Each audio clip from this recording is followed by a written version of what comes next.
왜 예수인가? 이 질문은 예수님이 이 땅에 오셨던 때부터 지금까지 계속되는 질문이고 오시는 그날까지도 계속될 질문이에요. 왜 예수만이 답인가? 왜 예수만이 길이고 진리라고 말하는가? 예수를 바로 아는 것보다도 크리스찬으로서 중요한 본질이 없기에 거기에 집중하게 될 것입니다. 그럼 그분은 누구냐? 그분은 하나님이시라는 거. 기독교는 그게 전부예요. 예수는 인간으로 오셨는데 그분이 하나님이라는 거예요. 천국 들어가려면 비자는 받아야 되는데 그 비자를 무슨 돈을 주고 살 수 있는 것도 아니고 내가 뭘 열심히 일을 해서 타는 것도 아니고 뭐 로비를 해서 얻는 것도 아니고 오직 한 가지 내가 믿음으로만 받는다고. 근데 그걸 오직 은혜로만 받는다는 거예요. 하나님께서 값없이 준다는 거예요.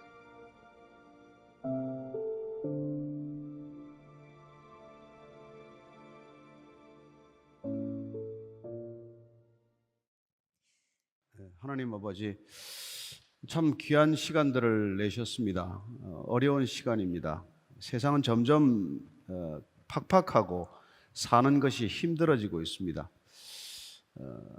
늘 위기 속에 살아가는 저희들의 일상입니다.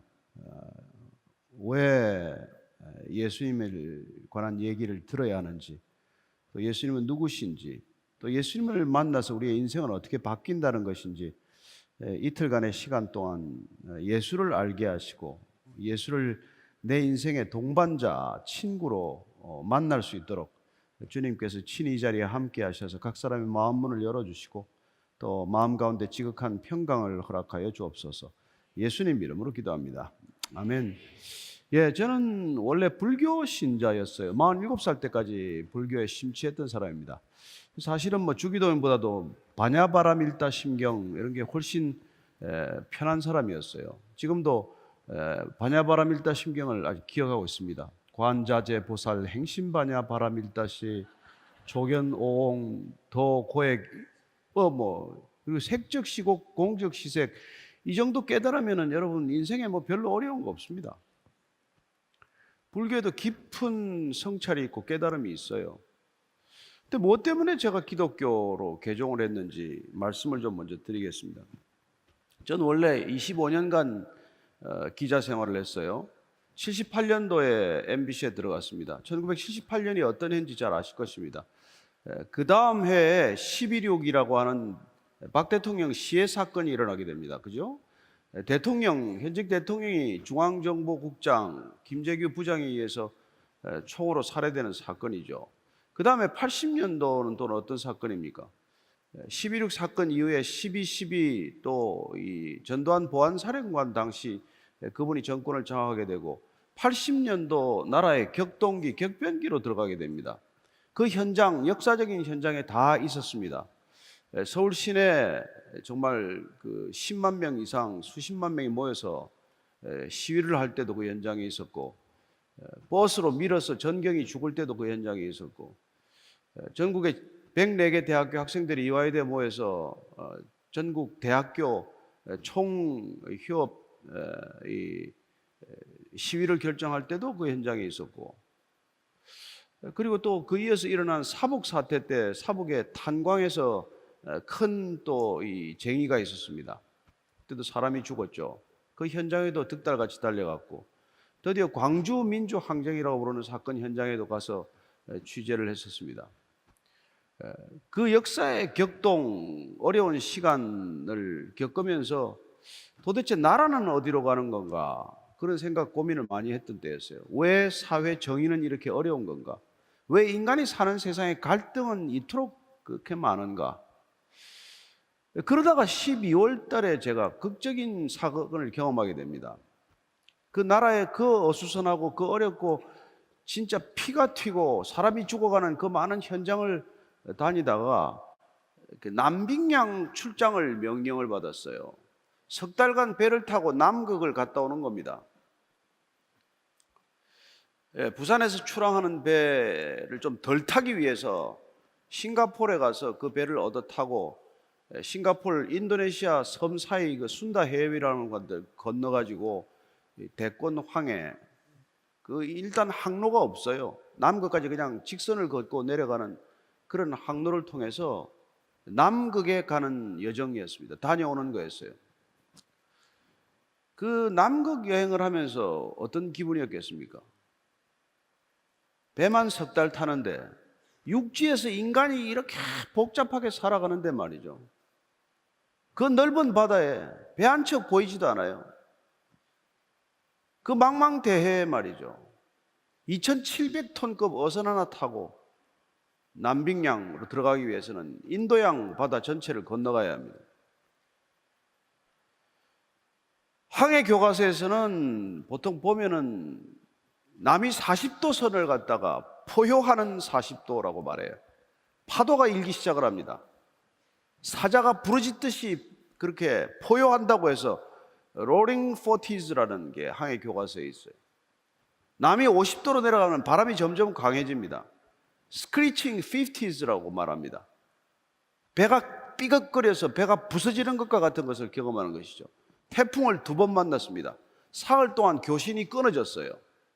배는 빠졌다고 정부에 보고가 되었고 알려졌고 회사에서는 뭐 돌아오기가 어렵겠구나 그런 판단을 할 때였습니다.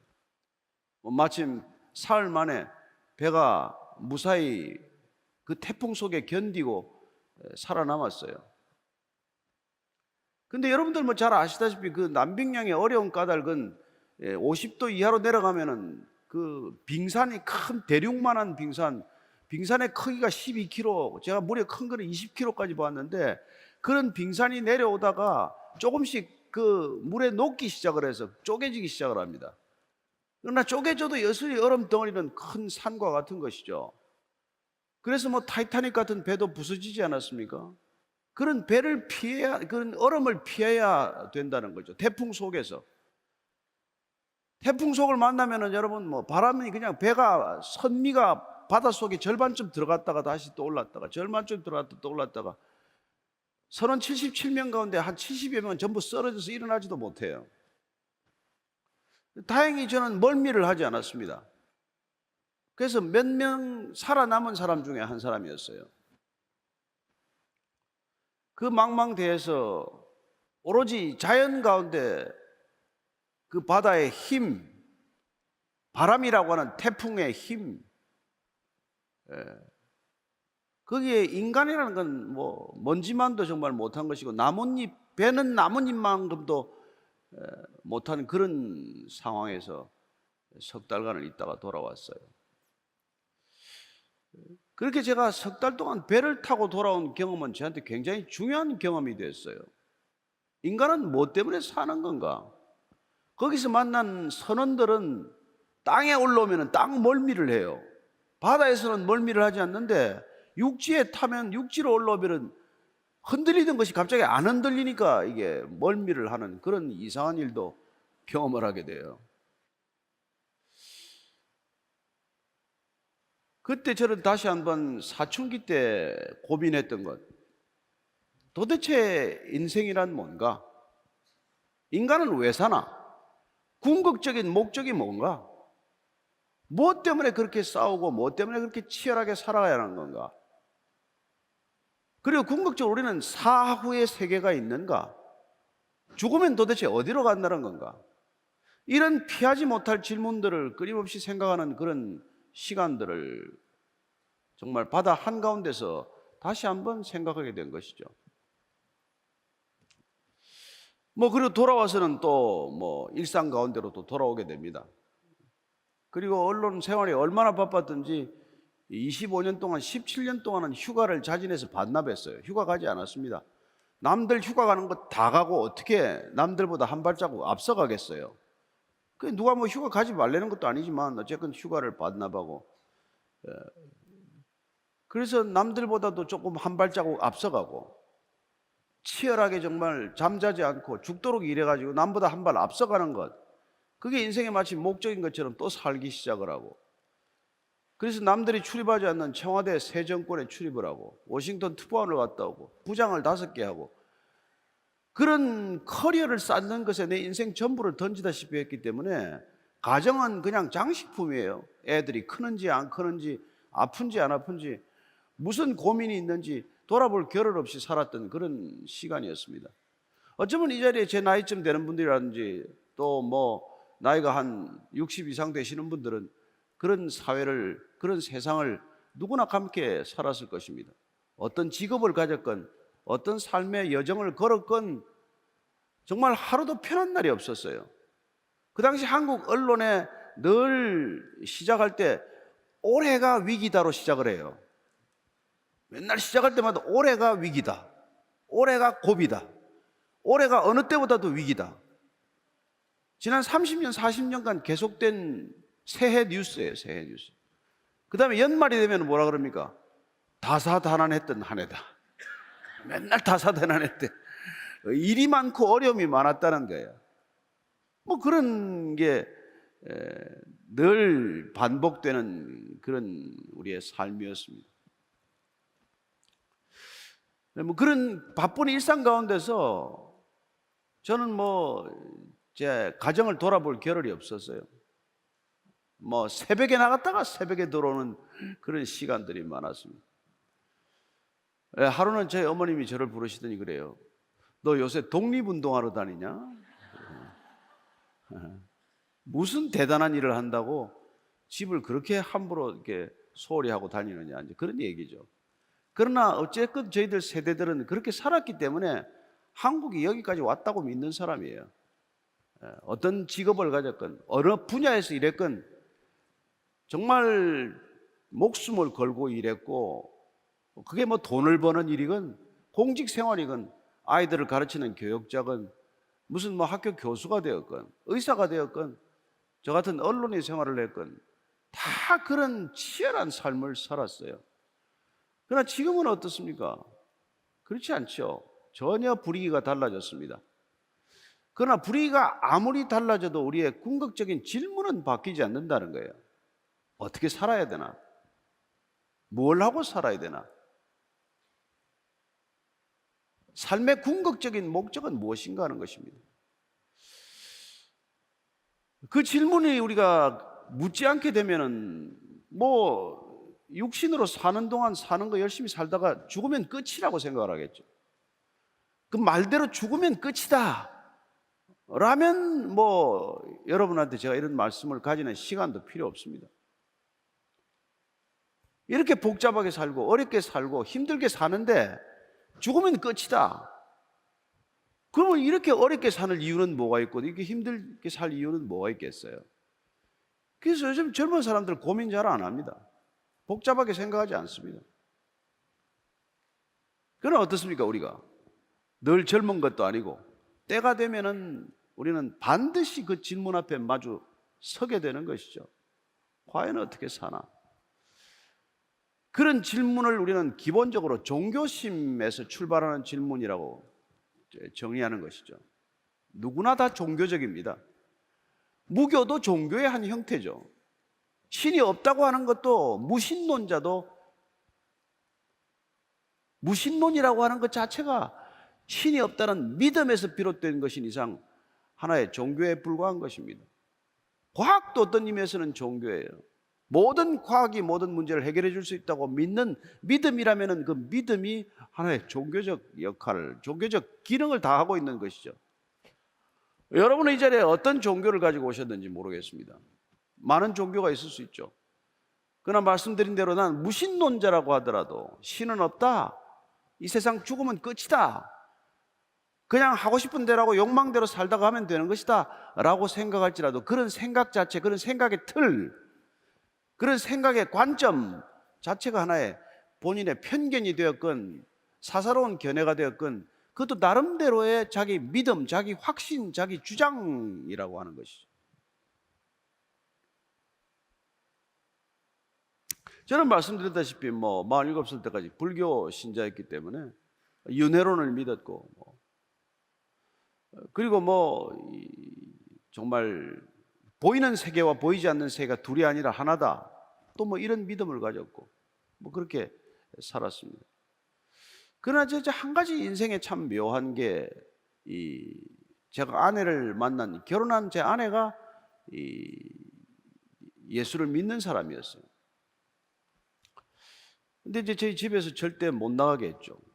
교회를 못 나가게 해서 13년간 교회를 못 나가게 발을 묶어놨어요. 근데 그게 쉽지 않더라고요. 네. 그 말을 어기고 교회를 나가길래 잡으러 갔습니다. 잡으러 가서 제가 그 잡으러 들어간 게 첫 번째 교회에 발을 들여놓은 사건이었어요. 근데 제 말을 무시하고 또 나가요. 그러게 해서 이제 제가 도대체 이 교회가 뭔데, 내 아내가 남편보다도 교회를 더 중요하게 생각하나, 돈 벌어주는 남편보다도 왜 돈 안 벌어주는 예수를 좋다고 하나, 이거 그냥 내버려 두면 안 될 일이다. 그래서 이게 교회를 좀 고발하기 위해서, 기독교가 허구라는 것을 좀 증명하기 위해서, 기독교 신자들이 얼마나 엉터리인지를 좀 알게 하기 위해서 제가 성경을 본 게 화글이었어요. 5번을 내리 읽었더니 여기 진리가 있더라고요. 문제는 제가 진리를 알고 나니까, 그게 진리라는 것을 믿게 되니까 이제는 제 아내가 가짜라는 걸 알게 되었습니다.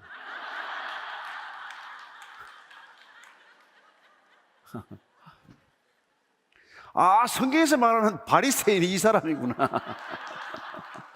이게 문제인 거예요.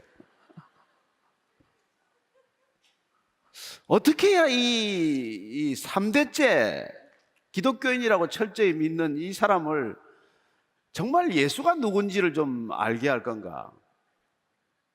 그게 제 가장 큰 과제가 되었어요. 제가 결론을 내렸습니다. 내가 가진 걸 다 버려야 되겠다.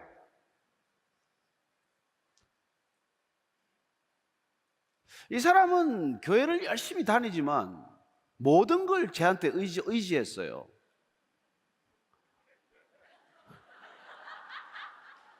그러고는 하나님이 다 해주셨대. 이거 돌지경 아닙니까? 아니, 해외 여행하면은 내 돈 가지고 내 넥타이만 사면 됐지, 왜 목사님 넥타이를 왜 삽니까? 자기가 벌어서 교회 헌금하면 되지, 왜 내 월급을 가지고 마음대로 헌금하는 거예요? 제가 이 기독교인들에 대한 편견이 아주 심했습니다. 제가 자란 고향에서는 어려서부터 귀가 따갑도록 듣는 얘기가 있었어요. 예수쟁이하고 빨갱이는 말이 많다. 이 예수 믿는다는 것들하고 이 빨갱이들은 도대체 말이 많고 입만 열면 그 뭐 이런 얘기를 하는데, 그 사람들 상대를 하지 말라요. 근데 제가 오늘 하루 종일 얘기해야 되는데 큰일 났네. 내일도 얘기해야 되고. 어떻게 하면 좋죠? 제가 큰일이구나. 이 성경은 진짜인데 교회는 가짜구나 이거. 예수는 진짜인데 이 그리스도인들은 가짜구나 전부. 이거 어떻게 하면 좋은가? 저희 집 앞에 있는 교회 제가 다니면서 처음 제가 가서 이렇게 쭉 보니까 느낌이 말이죠. 옛날에 그 동화 중에서 벌거벗은 임금님이라는 동화가 있었어요. 벌거벗은 임금님 기억나십니까? 예. 어린애 눈 하나에만 임금님이 벌거벗은데 다른 사람들은 다 너무 좋은 옷을 입고 있다고 말하는 거예요. 왕이 벌거벗었다고 말할 수가 없어서. 근데 어린아이는 뭐 보이는 대로 얘기하는 거니까, 야, 임금이 벌거벗었네. 제 눈에는 보니까 전부 가짜인데 자기들끼리 너무 좋아하는 거예요. 목사님, 장로님, 집사님, 권사님, 뭔 호칭은 그렇게 많은지. 그게 제가 제 아내를 구출하기로 결심을 했어요. 어떻게 구출해야 되나? 제가 신학교를 가야 되겠다. 신학교를 가서 제가 제로 베이스에서 인생을 새로 한번 시작해야 되겠다. 내가 아무것도 없어야 이 사람이 정말 하나님을 만나겠구나. 나한테 아무것도 기대할 게 없어야 진짜 예수님을 의지하겠구나 이 생각을 하게 됐어요. 그래서 53살의 나이에 IMBC CEO를 내려놓고 스탁 옵션이 뭐 얼마 있으면 나온다는데 다 버리고 제가 보스턴 신학교로 가게 되었어요. 가서 이제 4년간 정말 죽다가 살아 돌아왔죠. 근데 어쨌건 그 얘기는 뭐 내일도 해야 되고 하니까 오늘 다 할 얘기는 아니고, 오늘 첫 시간의 주제는 왜 제 아내, 제가 예수님에게 눈 뜨자마자 제 아내가 가짜라는 생각이 들었을까요? 왜 제가 눈 뜨자마자 교회가 가짜라는 생각이 들었을까요? 이 성경은 여러분, 지금 우리가 생각하는 예수나 지금 우리가 보고 있는 교회나 우리 눈앞에 얼렁거리는 이 기독교인들하고는 너무 다른 얘기를 하고 있어요. 그러니 저와 여러분들이 이 성경에서 시작하지 않으면은 나 같은 목사를 하나 보고 저게 그리스도인의 기준인가? 아니요, 아니요. 제가 아무리 이런 얘기를 한다고 해서 제가 기준이 되어서는 안 된다는 것입니다. 옆에 너무 착하고 너무 정말 마음씨 고운 그리스도인이 있다고 해도 그가 기준이 아니라는 것입니다. 그 사람이 그리스도인의 얼굴이 아니라는 거예요. 어쩌면 그 모든 그리스도인들의 얼굴이 다 얼굴을 하나 만드는 모자이크를 한다고 해도 예수님의 얼굴을 만들기에는 부족할 거예요. 제가 오늘 여기 내려온 까닭은 첫 번째, 여기 안 믿는 사람이 70% 된다네요. 제가 그 소식 때문에 달려온 거예요. 그 다음에 믿는 사람이 또 30%나 있다네요. 또 그 사람들 때문에도 왔어요. 뭘 믿는지 내가 잘 모르니까.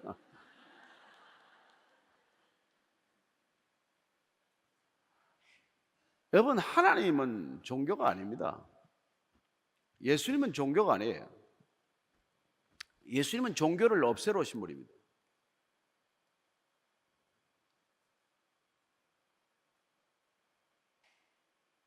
그럼 예수님은 누굽니까? 그 이 책에 예수님이 나는 누구다라고 하는 얘기를 직접 들어야 돼요. 그래서 오늘 저는 여러분들에게 첫 번째, 예수가 종교가 아니다로부터 시작하고자 하는 것입니다. 예수님이 당신 자신을 스스로 소개한 책이, 가장 잘 정리가 된 책이 요한복음이라는 책이 있어요. 거기 보면 예수님께서 자기 소개를 하고 있습니다. 자기 소개를. 첫 번째 자기 소개가 나는 생명의 떡이다라는 거예요. 우리 잘 아는 생명의 떡이다. 뭐 영어를 써서 죄송하지만 I am the bread of life. 나는 생명의 떡이다. 그럼 떡이 종교입니까? 빵이 종교예요? 쌀이나 밥이 종교입니까? 그건 먹어야 되는 생명이에요. 그래서 두 번째, 그분은 나는 세상의 빛이다라고 또 말합니다. 빛이다. 이 뭐 형광등 빛 말고 말이죠. 어쩌면 태양빛 말고 말이죠. 근원적인 빛, 빛을 있게 하는, 우리가 보는 이 발광체로부터 비롯되는 빛이 아니라 이 모든 것을 존재케 하는 존재 이전의 빛이라고 선언한 거예요. 그게 I am the light of the world. 세상의 빛이다라는 게 빛. 나는 뭐 양의 문이다. 그 이스라엘 사람들은 양이 늘 문을 제대로 출입해야 돼요. 안 그러면 맹수들한테 잡혀 먹어요. 여러분, 집 문에다가 절하는 사람 있습니까? 문이 종교구나.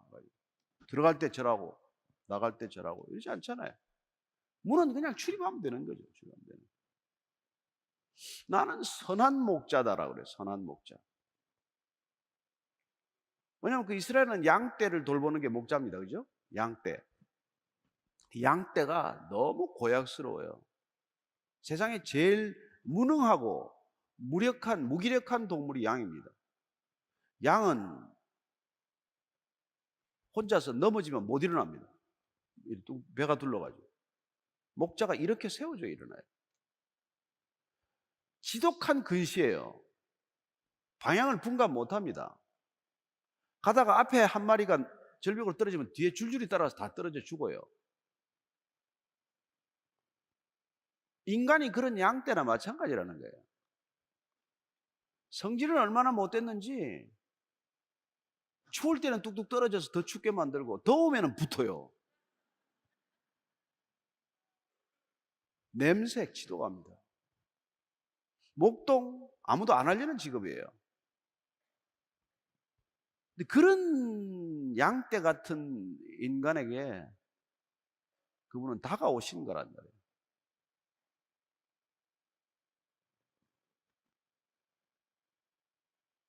그리고 더 중요한 선언을 해요. 나는 부활이다. 생명이다. 이렇게 말해요. 나는 부활이요 생명이다. 부활이고 생명이라고 하는 것은 그건 종교와 상관없어요. 죽지 않는 생명이다 이 말 아닙니까? 죽음을 넘어서는 생명. 우리가 눈으로 보는 죽음과는 다른 생명이란 말이에요. 우리는 두 가지 생명을 가지고 사는 거예요. 그냥 뭐 숨 딱 끊어지면 뭐 태우거나 묻어버리는 생명이 있잖아요. 저도 이제 묻힐 때가 얼마 안 남았습니다. 태울 때가. 시간이 많이 남지 않았어요. 그러나 여러분, 우리가 옷을 갈아입는 것과 같다면 누가 옷을 헌옷 벗고 새 옷 갈아입으면서 울겠습니까? 다 떨어진 옷 벗고 새 옷 깨끗한 옷 갈아입으면서 우는 사람이 있습니까? 아유, 저 옷을 버리면 안 되는데. 그러지 않잖아요. 제가 나이에 비해서는 조금 동안인 편이어서 아직도 쓸만한데 뭐 얼마나 쓰겠어요, 그렇다고. 언젠가는 버려야 되는 거란 말이에요. 그러나 이걸 버리고 더 새 옷을 입는다고 생각하면 어떻습니까? 기대가 되죠. 그게 부활이라고 하는 거예요, 부활. 따라서 궁극적으로 그분은 죽음의 문제를 해결하러 오셨어요. 놀랍게도 나는 부활 생명이라고 말하는 것입니다. 죽지 않는 생명이라는 거예요.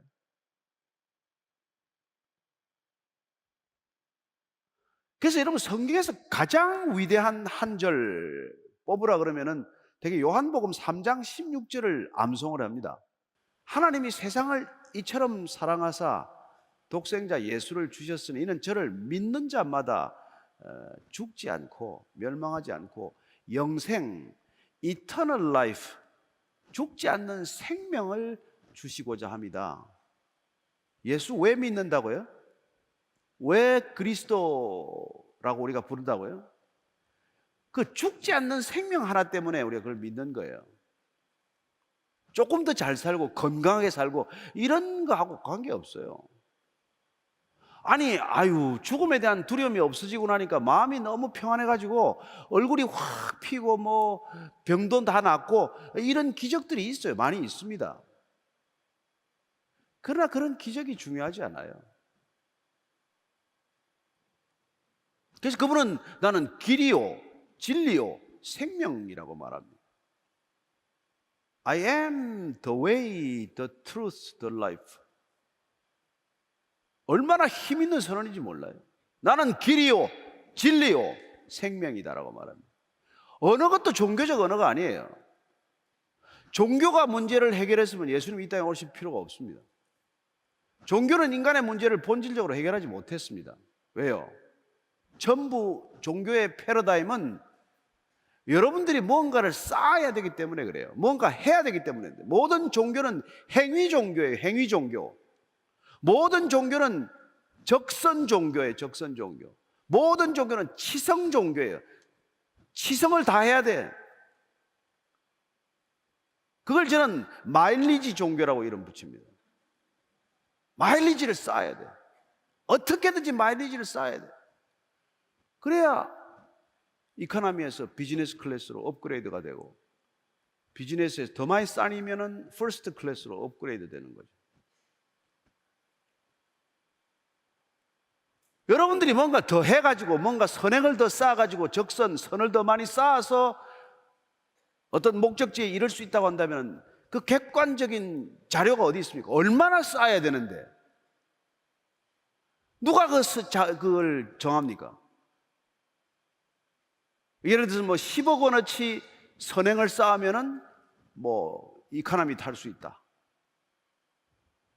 100만 마일 쌓으면은 퍼스트 클래스 될 수 있다. 이런 수치를 누가 정하냐는 말이에요. 그러니 자력 구원, 내가 내 힘으로 내 문제를 풀고자 하는 이 모든 패러다임에는 항상 불확실함이 따르고 있다는 거예요. 늘 마음이 편치 않은 거죠. 아무리 해도 편안이 없습니다. 이 정도 하면 됐나? 아니, 그 다음날 때면 또 불안하면 그만이죠. 또 원점으로 돌아가는 거죠. 예수님께서 놀랍게 오셔서 노 마일리지를 선언하셨습니다. 노 마일리지. 너희들의 마일리지는 아무 소용이 없다. 그냥 내가 주는 걸 받기만 해라. 내가 영생을 내게 선물로 주러 왔다. 인간의 노력으로는 절대 할 수 없는 것이기 때문에, 돈으로 살 수 있는 것도 아니고 내 노력으로도 내 어떤 것으로도 살 수 없기 때문에 이건 그냥 선물로 값없이 줄 수밖에 없어서 주노니 이걸 받으라는 거예요. 받으라는 거예요. 그 선물의 또 다른 별칭 이름이 성령이라고 말합니다. 성령, Holy Spirit. 그 영이 우리 안에 들어오는 걸 갖다가 거듭남이라고 말합니다. Regeneration, Rebirth. 따라서 그 새 생명이 여러분한테 들어오는 것, 이게 오직 예수님의 관심이에요. 그게 있어야 예수님께서 약속하신 대로 내가 있는 곳에, 나 있는 곳에 너희도 내가 너를 초청하겠다. 따라서 그 우리에게 주시는 놀라운 영생은 예수님이 사는 그 천국이라고 부르는 그곳에 입국 비자와 마찬가지란 말이에요. 그 예수님이 초청은 한마디로 입국 비자를 받으라. 그 비자는 예수님 때문에 왔습니다. 한마디면 족하다. 예수님, 나도 입국 비자가 필요합니다. 그 한마디면 내가 비자를 찍어주겠다는 거예요. 네가 세금을 얼마나 냈는지, 네가 뭘 얼마나 착한 일을 했는지, 네가 어떤 관계를 가지고 있는지 그걸 증명해보라고 말하지 않습니다. 그래서 예수님께서 여러분 십자가에 못 박힌 이유는 간단해요. 종교인들이 쌓아왔던 마일리지를 그분이 오셔서 노 마일리지를 선언하는 바람에 죽은 거예요. 여러분, 제가 황당한 일을 겪었어요. 포인트를 자꾸 쌓으면 뭘 준다 그래가지고 계속 열심히 쌓았는데 그 회사가 없어져 버렸어요. 무슨 꼴입니까? 2년 동안 쌓았는데 회사가 없어졌대요. 인간이 쌓는 포인트라는 그런 거란 말이에요. 어쨌건 여기는 마일리지를 쌓아야 되는 세상이에요. 근데 예수님이 말하는 하나님 나라에는 이 땅의 마일리지 가지고는 안 된다는 거예요. 그래서 마일리지 시스템을 근간으로 하는 종교와는 다르다는 것입니다. 이 마일리지가 필요 없다는 것을 복음이라고 말합니다. 복음. 복음이라는 건 영어로 굿뉴스죠. 이게 헬라어로는 유앙겔리온이라고 그러는데, 이건 옛날에 그 그리스 로마 전쟁 시절에, 그리스 때 아테네 전쟁 때 이럴 때, 스파르타 전쟁 이럴 때 보면 왜 적군에게 이겼다라는, 전쟁에 승리했다는 전성 소식을 가지고 달려오는 사람 있잖아요. 그래서 마라톤이 42.195km가 된 거 아닙니까? 그 소식을, 마라톤 전력을 그렇게 달려와 가지고 이겼다라는 소식을 전하는 걸 복음이라 그랬어요. 두 번째 소식은 새로운 로마 황제가 등극했다예요. 그 두 가지 소식을 전하는 걸 우리는 그 당시에 이 헬라인들은, 그리스 사람들은 그걸 복된 소식, 굿뉴스라고 말했어요. 그 단어를 빌려온 거예요. 이게. 예수님이 노 마일리지를 선언한 게 이게 굿뉴스란 말이에요. 그분이 진짜 왕으로 등극하셨다. 이 땅에 수많은 왕들이 있지만 그분이 왕 중에 왕으로 이 땅에 오셨다. 그래서 그걸 복음이라고 그래요. 그래서 우리가 이 땅에서 여러분들이 여기서 잘하면 최고로 가는 게 임페리얼 마스터인가 있대요. 예. 그게 꿈 아닙니까, 여러분들은? 아유, 캐시가 10억이래네. 이 길로 들었을 걸 그랬나 봐요. 남은 목사 죽도록 해도 그 돈 못 벌 텐데. 근데 어쨌건 저는 여러분들이 열심히 해서 임페리얼 마스터가 되는 것 중요하지만, 그러나 더 중요한 것은 이 땅에 마일리지가 필요 없다는 이 소식을, 이 진리를 받아들이는 거예요. 이걸 받아들이는 것을 종교라고 말하지 않습니다. 이걸 복음이라고 말합니다. 그래서 기독교를 종교로 믿느냐, 이걸 복음이라고 하는 생명으로 사느냐, 이게 아주 중요한 차이를 낳습니다. 종교로서의 기독교를 소개하겠다면 여기까지 올 필요가 없어요. 그냥. 그러나 복음이라는 건 누군가 전해줘야 된단 말이에요. 근데 저는 25년간 뉴스를 전했어요. 그 모든 뉴스가 밴 뉴스였다고, 밴 뉴스. 맨날 누가 죽었다요. 뭐 박정희 대통령도 죽었고, 무슨 옛날에 아웅산에 가가지고 전두환 대통령 끌고 가가지고 그 강요들 중에서도 이범석 장관도 또 죽고 맨날 죽었다.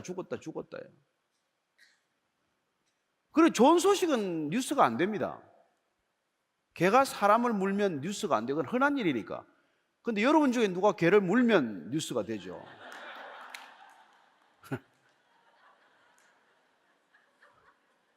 요새 이런 시대에 개를 물었다 이러면 여러분 그러니까 알려지고 싶으면 그런 일을 해야 돼요, 여러분들이. 근데 그런 일을 해서 알려지라고 부추기는 게 이 미디어란 말이에요. 그 미디어를 많이 보면 정신이 돌게 돼 있어요. 밴 뉴스를 자꾸 보다가 이 세상이 이 모양이 된 거랍니다. 제가 25년 죽도록 전한 뉴스가 이 세상을 밝게 했습니까? No. 제 뉴스 듣고 막 희망을 가졌습니까? No. 절망적이었어요. 올해가 또 위기다.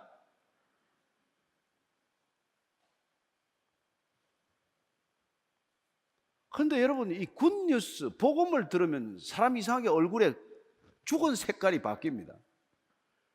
제가 지금 이제 2007년도에 안수를 받고 15년째 일을 하고 있는데, 저희 교회에 한 새까맣게 죽어 있는 사람이 한 3개월 되면 얼굴에 빛이 나요. 살아나가지고. 그게 굿뉴스의 위력이에요. 밴뉴스 그만 듣고 굿뉴스를 매일 들으면 살아납니다, 사람이. 그 굿뉴스, 복음 자체가 생명이기 때문에 그래요.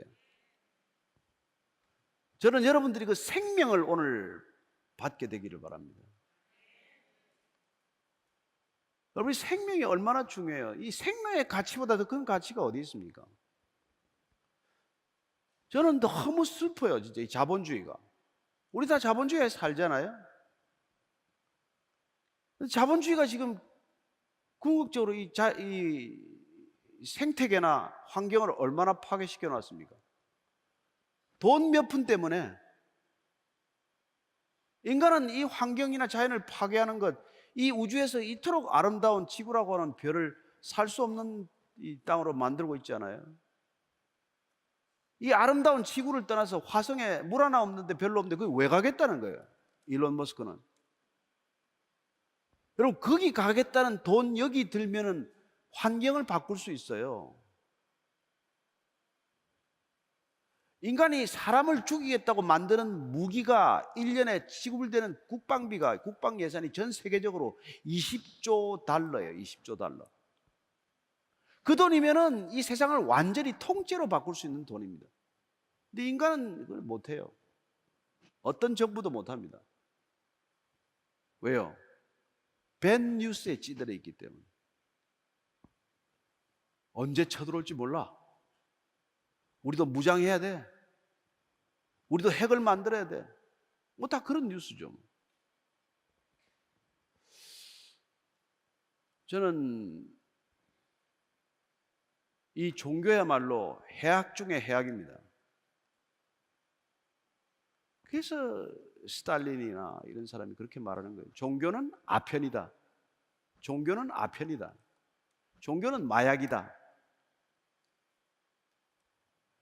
그래서 여러분, 공산주의하고 종교는 천하 이게 원수지간이죠. 그러나 저는 복음은 공산주의건 무슨 민주주의건 자본주의건 그걸 따지지 않습니다. 그 누구도 생명이 없어서 살 수 있는 사람은 없잖아요. 따라서 저는 이 땅에 우리가 이 물리의 세계에서 살아가는 거니까 우리가 물리학이라는 게 생겼어요. 그건 보이는 현상계를 말하는 거예요. 물리학, 피직스. 근데 보이는 것만 가지고 있는 게 아니라고 생각하는 철학적 사고가 있어요. 메타피직스라고 그럽니다. 형이상학이라고 말해요. 인간이 보이는 것만 가지고 이게 전부라고 생각을 한다면 그냥 형이하학적으로 사는 것이고, 이 물리의 세계가 움직이는 더 큰 이치가 있다라는 것에 주목을 하면 형이상학, 철학적인 사고로 이제 사고가 전환되는 거란 말이죠. 한 단계 격상되는 거죠. 그러나 우리가 사후 세계로 넘어가면 종교적인 이제 세계로 또 넘어가요. 어떤데 그게 사후 세계가 어딘데? 따라서 모든 종교는 사후 세계로 가는 조건에 관한 것들을 걸어놓습니다. 그러나 문제는 거기에 인간의 역할, 인간의 노력, 인간의 이 마일리지를 요구한다는 게 문제란 말이에요. 예수님은 no mileage, no mileage. 그래서 이걸 누가 잘 안 믿겠습니까? 마일리지가 많은 사람들은 잘 안 믿습니다. 내 마일리지가 무효라 그러는데 누가 좋아하겠어요? 그래서 예수님 당시에 가장 마일리지를 많이 쌓은 사람들이 대제사장, 서기관, 율법학자, 바리새인, 이 사람들이 마일리지가 제일 많은 사람들이었단 말이에요. 근데 예수님이 이 사람들한테 도적이요, 절도요, 강도라 그랬단 말이에요. 왜? 영혼을 훔치니까. 너희들은 천국 가지도 않을 거면서 너희들도 못 들어가는 게 아니라 남도 못 들어가게 천국 문고리를 잡고 있구만. 그렇게 말씀하셨어요. 얼마나 끔찍한 일입니까? 저는 오늘 여러분에게 이 시작을, 첫 시간을 예수님을 만나십시오. 예수님을 아십시오. 사람이 안다는 것은 관계를 갖는다는 것을 뜻하는 것입니다. 지식적으로 아는 것에 머물러서는 안 되는 것이죠. 예수가 그리스도다 아는 게 지식적으로 무슨 소용이 있어요? 그분이 우리 안에 있어야, 날마다 우리하고 만나야, 날마다 같이 동행해야, 그래야 아는 것이죠. 오늘 이 자리에 오신 그리스도인들은, 예수 믿는 사람들은 날마다 예수님과 친해지시기를 바랍니다. 예수님은 교회를 건물로 짓지 않았습니다. 그분은 기독교를 창시하지 않았어요. 오히려 유대교로 변해버린, 유대교가 가두어버린 하나님을 구출하셨어요. 그럼 라이언 일병인가? 유대교가 하나님을 예루살렘 성전에 가두었다고요. 제사장들의 전유물로 만들었어요.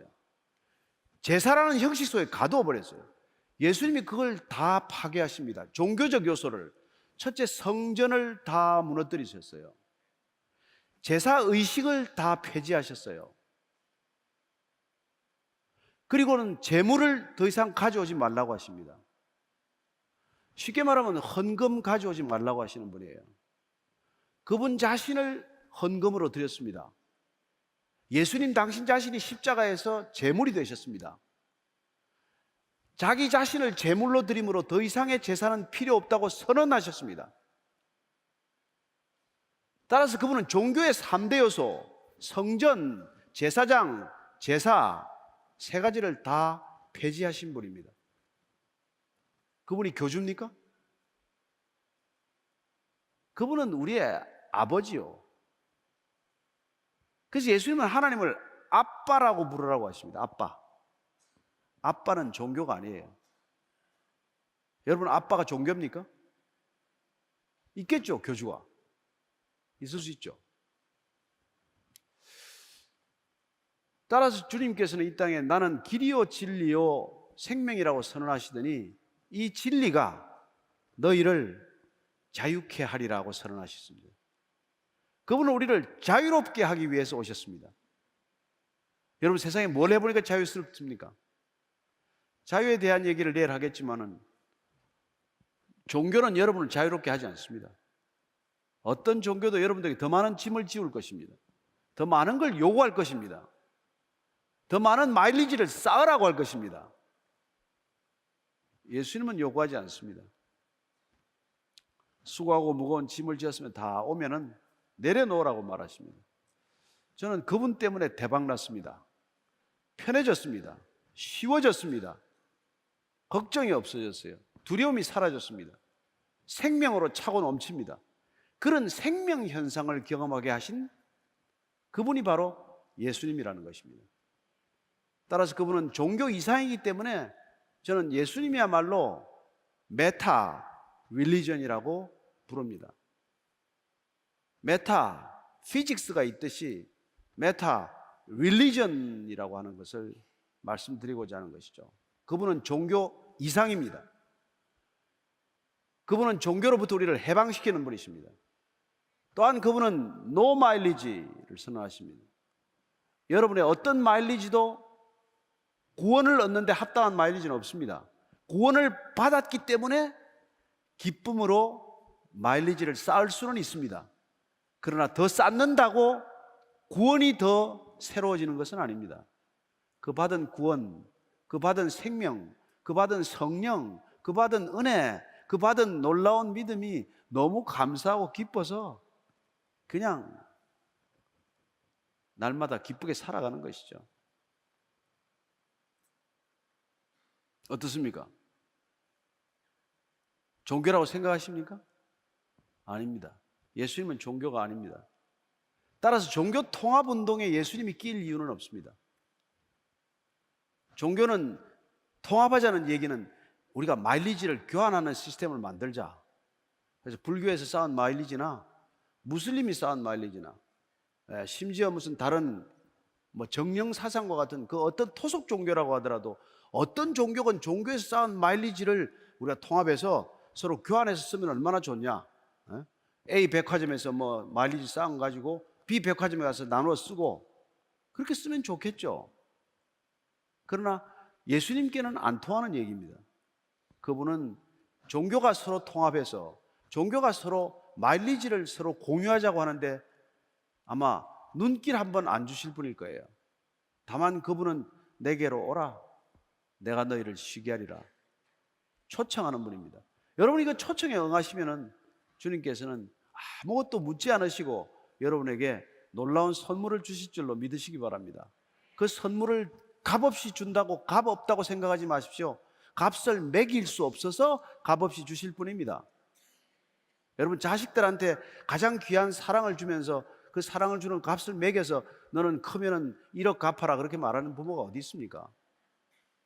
끝없이 아이들을 키워가지고 대학까지 졸업시켜 놓고서 지금까지 대학을 졸업하는데 토탈 액수가 8만 9천 몇 원이다 이렇게 쓰는 사람이 어디 있습니까? 아낌없이 주는 것이죠. 그래서 그분을 만난 사람은 아낌없이 주는 나무가 될 줄로 믿으시기 바랍니다. 저는 여러분들이 그분 안에서 얼마나 차고 넘치는 자유와 기쁨을 경험하게 될지 계속해서 말씀을 나누고자 합니다. 첫 시간 여기서 마치겠습니다. 잠깐 기도하겠습니다.